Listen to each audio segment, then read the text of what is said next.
Welcome everyone. In this video I will be using the Sony A7S3 12 megapixel full frame mirrorless camera to test three picture profiles: S-cinetone, HLG3 and Slog3. If you don't know what picture profiles are, that's okay. You can basically picture it as a color effect or some sort of filter. If you want more information about the gear and settings used for this video, check the description. I'll try to be as detailed as I can there. If you have any suggestions or think I made a mistake, do let me know in the comments. I would highly appreciate it.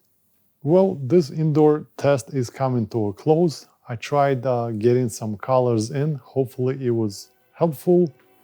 Right now we're gonna go outdoors so that you can see how these profiles perform in the real world, let's say if you are traveling. Thank you very much for watching, and until next time.